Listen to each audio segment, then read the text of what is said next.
ओम शांति। आज 15 मार्च 2024 की साकार मधुर मुरली है और शुक्रिया दिवस है। तो सबसे पहले परमात्मा पिता को शुक्रिया करेंगे, फिर प्रकृति के पांचों तत्व को शुक्रिया करेंगे, अपने इस शरीर को शुक्रिया करेंगे और सभी आत्माओं को तहे दिल से शुक्रिया करेंगे। तो आज के महावाक्य में बाबा बोले, मीठे बच्चे, ज्ञान सागर बाप तुम्हें रत्नों की थालियां भर भर कर देते हैं। जितना चाहे अपनी झोली भरो, सब फिक्रातों से फारिग हो जाओ। ज्ञान सागर बाप तुम्हें रत्नों की थालियां भर भर कर देते हैं। जितना चाहे अपनी झोली भरो, सब फिक्रातों से फारिग हो जाओ।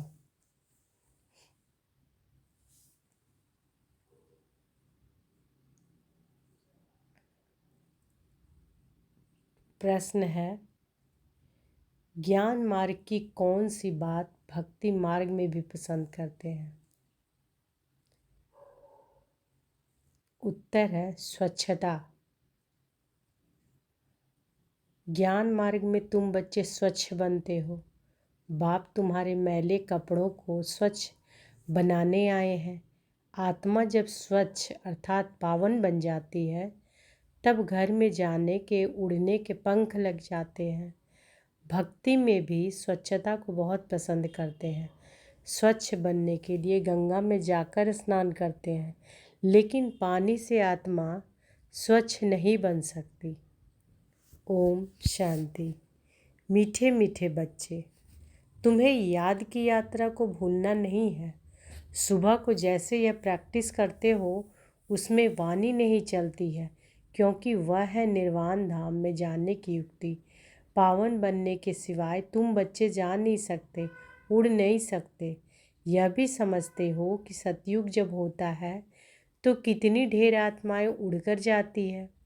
अभी तो कितनी करोड़ आत्माएं हैं। वहाँ सतयुग में जाकर कुछ लाख बचेंगे, बाकी सब उड़ जाते हैं। जरूर कोई तो आकर पंख देते हैं ना।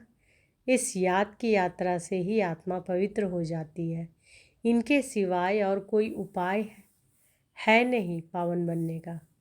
पतित पावन भी एक बाप को ही कहते हैं, फिर कोई ईश्वर कहते, परमात्मा कहते व भगवान कहते।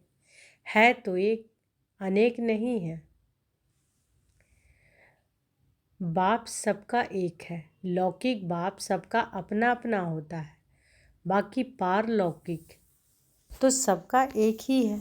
वह एक जब आते हैं तो सबको सुख देकर जाते हैं। फिर सुख में उनको याद करने की दरकार नहीं, वह भी पास्ट हो गया ना। अब बाप बैठ पास्ट प्रेजेंट फ्यूचर का राज समझाते हैं। झाड़ का पास्ट प्रेजेंट फ्यूचर बहुत ईजी है। तुम जानते हो कि कैसे बीज से झाड़ होता है, फिर वृद्धि को पाते पाते आखिरी अंत आ जाता है। उसको कहा जाता है आदि मध्य अंत। यह है वैरायटी धर्मों का झाड़, वैरायटी फीचर का झाड़। सबके फीचर अपने अपने हैं। फूलों में तुम देखेंगे जैसा जैसा झाड़ वैसे वैसे उनके फूल निकलते हैं। उन सब फूलों के फीचर्स एक रहेंगे, परंतु इस मनुष्य सृष्टि रूपी झाड़ में वैरायटी है। उसमें हर एक झाड़ की शोभा अपनी अपनी होती है। इस झाड़ में अनेक प्रकार की शोभा है। जैसे बाप समझाते हैं श्याम सुंदर, यह देवी देवताओं के लिए है। जब वह सतो प्रधान से तमो प्रधान बनते हैं तो वही सुंदर से श्याम बनते हैं। ऐसे श्याम सुंदर और कोई धर्म में नहीं बनते हैं। उन्हों के फीचर्स भी देखो। जापानियों के फीचर्स, यूरोपियंस के फीचर्स, चीनियों के फीचर्स देखो। इंडिया वालों के फीचर्स बदली होते जाते हैं। उन्हों के लिए ही श्याम सुंदर का गायन है, और कोई धर्म के लिए नहीं। यह मनुष्य सृष्टि का झाड़ है, वैरायटी धर्म है। वह सब नंबरवार कैसे आते हैं, यह नॉलेज तुम बच्चों को अभी मिलती है, और कोई यह बात समझा ना सके। यह कल्प है 5000 वर्ष का, इसको वृक्ष कहो या दुनिया कहो। आधा में है भक्ति, जिसको रावण राज्य कहा जाता। 5 विकारों का राज्य चलता है। काम चिता पर चढ़कर पतित सांवरे बन जाते हैं। रावण संप्रदाय वालों की चलन और दैवी संप्रदाय वालों की चलन में रात दिन का फर्क है। मनुष्य उन्हों की महिमा गाते हैं, अपने को नीच पापी कहते हैं। अनेक प्रकार के मनुष्य हैं। भक्ति तो तुमने बहुत की है, पुनर्जन्म लेते लेते भक्ति करते आए हो। पहले होते हैं अव्यभिचारी भक्ति, एक की भक्ति। अव्यभिचारी भक्ति यानी एक की भक्ति। पहले पहले शुरू करते हैं, फिर व्यभिचारी हो जाती है, अंत में फिर बिल्कुल ही व्यभिचारी बन जाते हैं। तब बाप आकर अव्यभिचारी ज्ञान देते हैं, जिस ज्ञान से सद्गति होती है। इसका जब तक पता नहीं है तो भक्ति के ही घमंड में रहते हैं। यह पता नहीं है कि ज्ञान का सागर एक ही परमात्मा है। भक्ति में कितने वेद शास्त्र याद कर जबानी भी सुनाते हैं। यह सब है भक्ति का विस्तार, भक्ति की शोभा है। बाप कहते हैं कि यह मृग तृष्णा समान शोभा है। वो रेत पानी जैसी दूर से ऐसी चमकती है जैसे चांदी। तो बाबा क्या कह रहे हैं? ज्ञान का सागर एक ही परमात्मा है। भक्ति में कितने वेद शास्त्र याद कर जवानी भी सुनाते हैं। यह सब है भक्ति का विस्तार, भक्ति की शोभा है। बाप कहते हैं कि यह मृग तृष्णा समान शोभा है। वो रेत पानी जैसी दूर से ऐसी चमकती है जैसे चांदी। हिरन को प्यास लगती है तो उस रेत में भागते भागते फंस जाता है। भक्ति भी ऐसे है, उसमें सब फंस पड़े हैं। उससे निकलने में बच्चों की मेहनत लगती है। विघ्न भी इससे पड़ते हैं, क्योंकि बाप पवित्र बनाते हैं। द्रौपदी ने भी पुकारा, सारी दुनिया में द्रौपदियाँ और दुर्योधन है। और फिर ऐसे भी कहेंगे कि तुम सब पार्वतियाँ हो जो अमर कथा सुन रही हो। बाप तुमको अमर लोक की अमर कथा सुना रहे हैं। यह है मृत्यु लोक। यहाँ अकाली मृत्यु होती रहती है। बैठे बैठे हार्ट फेल हो जाते हैं। तुम हॉस्पिटल में जाकर समझा सकते हो यहाँ तुम्हारी आयु कितनी कम है, बीमार हो पड़ते हो। वहाँ बीमारी नहीं होगी नहीं। भगवान उवाच, अपने को आत्मा समझो, मुझ बाप को याद करो। तो बाबा क्या बोल रहे हैं? भगवान उवाच, अपने को आत्मा समझो, मुझ बाप को याद करो। औरों से ममत्व मिटा दो तो तुम्हारे विकर्म विनाश होंगे। फिर कभी बीमार होंगे नहीं, काल खाएगा नहीं, आयु भी बड़ी होगी। इन देवताओं की आयु बड़ी थी ना, फिर बड़ी आयु वाले कहाँ गए? पुनर्जन्म लेते लेते आयु कम हो जाती है। यह दुख सुख का खेल है, इसको कोई जानते नहीं। मेले मलाखड़े आदि कितने होते हैं। कुंभ के मेले में कितने लोग स्नान करने के लिए जाकर इकट्ठे होते हैं, परंतु फ़ायदा कुछ भी नहीं। रोज़ तुम स्नान करते हो, पानी तो सब जगह सागर से ही आता है। सबसे अच्छा पानी तो कुएं का होता है। नदियों में तो कीचड़ा पड़ता रहता है। कुएं का पानी तो नेचुरल शुद्ध होता है, तो उनसे स्नान करना बहुत अच्छा होता है। पहले यह रिवाज था, अब नदियों का रिवाज पड़ा है। भक्ति मार्ग में भी स्वच्छता को पसंद करते हैं। अब परमात्मा को पुकारते हैं कि आकर हमको स्वच्छ बनाओ। गुरु नानक भी परमात्मा की महिमा गाई है कि मूल पलीती कपड़ धोए। बाप आकर मूल पलीती कपड़ों को स्वच्छ बनाते हैं। वो लोग यहाँ बाप आत्मा को स्वच्छ बनाते हैं, वो लोग आत्मा को निर्लेप समझते हैं। बाप कहते हैं कि यह है ही रावण राज्य, सृष्टि की उतरती कला है। गायन भी ये चढ़ती कला, तेरे भाने सर्व का भला, सर्व की सद्गति हो जाती है। हे बाबा, आपके द्वारा सबका भला हो जाता है। सतयुग में सबका भला होता है, वहाँ सब शांति में है, एक ही राज्य है। उस समय और सब शांति धाम में रहते हैं। अब यह लोग माथा मारते हैं कि विश्व में शांति हो। उनसे पूछो आगे कभी विश्व में शांति थी जो अब फिर मांग रहे हो? वो फिर कह देते हैं कि अभी कलयुग में 40,000 वर्ष और पड़े हैं। मनुष्य घोर अंधियारे में है। कहाँ 5,000 वर्ष का सारा कल्प, कहाँ एक कलयुग के 40,000 बचे हुए बताते हैं। अनेक मतें हैं। बाप आकर सच बताते हैं कि जन्म 84 ही है। लाखों वर्ष हो फिर तो मनुष्य, जानवर, आदमी भी बन सकते हैं, परंतु कायदा ही नहीं है। 84 जन्म मनुष्यों ही लेते हैं। उनका हिसाब किताब भी बाप बतलाते हैं। यह नॉलेज तुम बच्चों को धारण करनी है। ऋषि मुनि तो नेति नेति करके गए हैं, अर्थात हम नहीं जानते हैं तो नास्तिक ठहरे। जरूर कोई आस्तिक होंगे। आस्तिक है देवताएं, नास्तिक है रावण राज्य में। ज्ञान से तुम आस्तिक बनते हो, फिर 21 जन्मों का वर्षा मिल जाता है, फिर ज्ञान की दरकार नहीं रहती।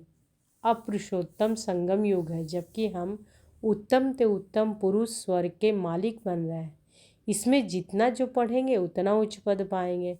पढ़ेंगे लिखेंगे होंगे विश्व के मालिक, नहीं तो कम पद। तो बाबा क्या कह रहे हैं? पढ़ेंगे लिखेंगे होंगे विश्व के मालिक, नहीं तो कम पद।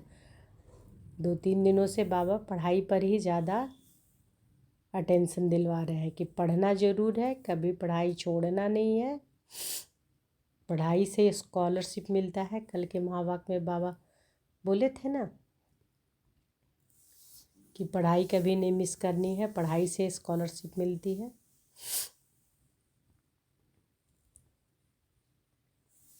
तो बाबा कहते हैं पढ़ेंगे लिखेंगे होंगे विश्व के मालिक, नहीं तो कम पद, परंतु वह राजाई है सुख की, यहाँ है दुख की। आस्तिक बने हैं तो सुख की राजाई करते हैं, फिर रावण आने से नास्तिक बनते हैं तो दुख होता है। भारत जब सॉल्वेंट था तो अथाह धन था। सोमनाथ का मंदिर कितना भारी बनाया हुआ है। मंदिर बनाने के लिए इतने पैसे थे तो खुद के पास कितने पैसे होंगे। यह इतने पैसे कहाँ से मिले? शास्त्रों में लिखा है सागर ने थालियाँ भर भर कर दी। अब ज्ञान सागर तुमको रत्नों की थालियाँ भर कर देते हैं। अब तुम्हारी झोली भर रही है। वो शंकर के आगे जाकर कहते हैं भर दो झोली। बाप को जानते नहीं, अब तुम जानते हो। बाप हमारी झोली भर रहे हैं, जितना जिसको चाहिए सो भरो। जितनी अच्छी रीति पढ़ेंगे उतना स्कॉलरशिप मिलेगी। चाहे जो ऊंचे ते ऊंचे डबल सिरताज बनो, चाहे गरीब प्रजा व दास दासी। तो बाबा का क्या रहे हैं कि जैसा पढ़ेंगे उस तरह से डबल सिरताज बनेंगे, चाहे गरीब प्रजा व दास दासी। बहुत हैं जो फारकटी भी दे देते हैं। यह भी ड्रामा में नूंद है। बाप कहते हैं कि मुझे कोई फिक्र नहीं, मैं तो फिक्र से फारिग हूँ, तुमको भी बना रहा हूँ। फिक्र से फारिग स्वामी किंदा सदगुरु, स्वामी जो सबका बाप है। फिक्र से फारिग स्वामी किंदा सदगुरु, स्वामी जो सबका बाप है, उनको मालिक भी कहते हैं। बाप कहते हैं मैं तुम्हारा बेहद का टीचर भी हूँ। भक्ति मार्ग में तुम अनेक टीचर्स से अनेक विद्याएं पढ़ते हो। बाप जो तुमको पढ़ाते हैं यह सबसे न्यारी नॉलेज है। वह है ज्ञान का सागर, जानी जानन हार नहीं करना। ऐसे बहुत कहते हैं कि आप तो हमारे अंदर को जानते हो। बाप कहते हैं मैं कुछ नहीं जानता हूँ, मैं तो तुम बच्चों को पढ़ाने के लिए आता हूँ। तुम आत्मा अपने इस तख्त पर विराजमान हो, मैं भी इस तख्त पर बैठा हूँ। आत्मा कितनी छोटी बिंदी है यह कोई जानता ही नहीं। तब बाप कहते हैं पहले आत्मा को समझो फिर बाप को समझेंगे। बाप पहले पहले आत्मा का ज्ञान समझाते हैं, फिर बाप का परिचय देते हैं। भक्ति में शालिग्राम बनाए पूजा कर फिर खलास कर देते हैं। बाप कहते हैं कि यह सब है गुड़ियों की पूजा। जो इन सब बातों को अच्छी रीति समझते हैं वह औरों का भी कल्याण करते हैं। बाप भी कल्याणकारी हैं तो बच्चों को भी बनना है। कोई तो औरों को दलदल से निकालते निकालते खुद फंस मरते हैं, अपवित्र बन पड़ते हैं कि कमाई चट कर देते हैं। इसलिए बाप कहते हैं खबरदार रहना, काम चिता पर बैठने से ही तुम काले बन पड़े हो। तुम कहेंगे हम ही गोरे थे हम ही काले बने, हम ही देवता थे हम ही नीचे उतरे। नहीं तो 84 जन्म कौन लेते हैं। यह हिसाब बाप समझाते हैं। बच्चों को बहुत मेहनत करनी पड़ती है। आधा कल्प से जो विषय सागर में पड़े हैं उनसे निकालना मासी का घर नहीं। अगर कोई थोड़ा भी ज्ञान लेते हैं तो उनका विनाश नहीं होता है। अगर कोई थोड़ा भी ज्ञान लेते हैं तो उनका विनाश नहीं होता है। यह कथा है ही सत्यनारायण की, सत्यनारायण बनने की। यह कथा है ही सत्य नारायण बनने की। फिर प्रजा भी बनती है। थोड़ा समझकर चले जाते हैं, हो सकता है फिर आकर समझे। आगे चलकर मनुष्यों में वैराग्य भी होगा। जैसे शमशान में वैराग्य आता है, बाहर निकले तो खलास। तुम भी जब समझाते हो अच्छा अच्छा करते हैं, बाहर गए खलास। कहते हैं यह काम उतार कर आएंगे। बाहर जाने से माया माथा मोड़ लेती है। कोटों में कोई निकलता है। राजाई पद पाना, इसमें मेहनत लगती है। हर एक दिल से पूछे, बेहद के बाप को हम कितना याद करते हैं। तो हर एक अपने दिल से पूछे कि बेहद के बाप को हम कितना याद करते हैं। कहते हैं बाप की याद भूल जाती है।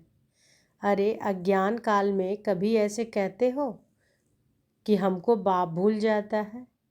अज्ञान काल में कभी ऐसे कहते हैं कि हमको बाप भूल जाता है।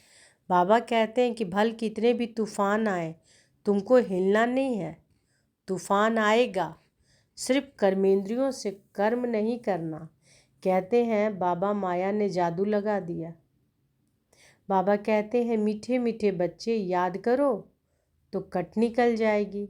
आत्मा पर कट जंक चढ़ती है, वह निकलेगी याद से। बाप भी बिंदी है, सिवाय बाप की याद के और कोई उपाय नहीं कट उतारने का। अच्छा मीठे मीठे सिकिलधे बच्चों प्रति माता पिता बाप दादा का याद प्यार और गुड मॉर्निंग। रूहानी बाप की रूहानी बच्चों को नमस्ते। हम रूहानी बच्चों की रूहानी माता पिता बाप दादा को याद प्यार गुड मॉर्निंग और नमस्ते नमस्ते नमस्ते। शुक्रिया बाबा, शुक्रिया। धारणा के लिए मुख्य सार पहला है, कल्याणकारी बाप के हम बच्चे हैं, इसलिए अपना और सर्व का कल्याण करना है। कोई ऐसा कर्म ना हो जो कि कमाई खत्म हो जाए, इसमें खबरदार रहना है। दूसरा, पढ़ाई अच्छी तरह से पढ़कर ज्ञान रत्नों से अपनी झोली भरपूर करनी है। स्कॉलरशिप लेने का पुरुषार्थ करना है। बाप समान फिक्र से फारिग निश्चिंत रहना है। आज बाबा वरदान दिए हैं, महसूसता शक्ति द्वारा पुराने स्वभाव संस्कार से न्यारा बनने वाले मायाजीत भव। महसूसता शक्ति द्वारा पुराने स्वभाव संस्कार से न्यारा बनने वाले मायाजीत भव। इस पुरानी देह के स्वभाव और संस्कार बहुत कड़े हैं, जो मायाजीत बनने में बड़ा विघन रूप बनते हैं। स्वभाव संस्कार रूपी सांप खत्म भी हो जाता है, लेकिन लकीर रह जाती है जो समय आने पर बार बार धोखा दे देती है। कई बार माया के इतना वशीभूत हो जाते हैं जो रॉन्ग को रॉन्ग भी नहीं समझते, परवश हो जाते हैं। इसलिए चेक करो और महसूसता शक्ति द्वारा पुराने छिपे हुए स्वभाव संस्कार से न्यारे बनो, तब मायाजीत बनेंगे। तो बाबा क्या कह रहे हैं आज का वरदान में कि महसूसता की शक्ति द्वारा पुराने स्वभाव संस्कार से न्यारा बनने वाले मायाजीत भव। इस पुरानी देह के स्वभाव और संस्कार बहुत कड़े हैं। पुरानी देह के स्वभाव और संस्कार बहुत कड़े हैं, जो मायाजीत बनने में बड़ा विघन रूप बनते हैं। स्वभाव संस्कार रूपी सांप खत्म भी हो जाता है, लेकिन लकीर रह जाती है जो समय आने पर बार बार धोखा दे देती है। कई बार माया के इतने वशीभूत हो जाते जो रॉन्ग को रॉन्ग भी नहीं समझते। माया के वशीभूत हो जाने से क्या, अगर रॉन्ग भी रहता है तो रॉन्ग नहीं समझते, परवश हो जाते हैं। इसलिए चेक करो और महसूसता शक्ति द्वारा पुराने छिपे हुए स्वभाव संस्कार से न्यारे बनो, तब मायाजीत बनेंगे। स्लोगन है, मेरेपन में अनेक रिश्तों को समाप्त करना ही फरिश्ता बनना है। मेरेपन के अनेक रिश्तों को समाप्त करना ही फरिश्ता बनना है। तो आज के महावाक्य में बाबा क्या बोले कि ज्ञान सागर बाप तुम्हें रत्नों की थालियाँ भर भर कर देते हैं, जितना चाहे अपनी झोली भरो, सब फिक्रातों से फारिग हो जाओ। अच्छा, शुक्रिया बाबा, शुक्रिया। ओम शांति।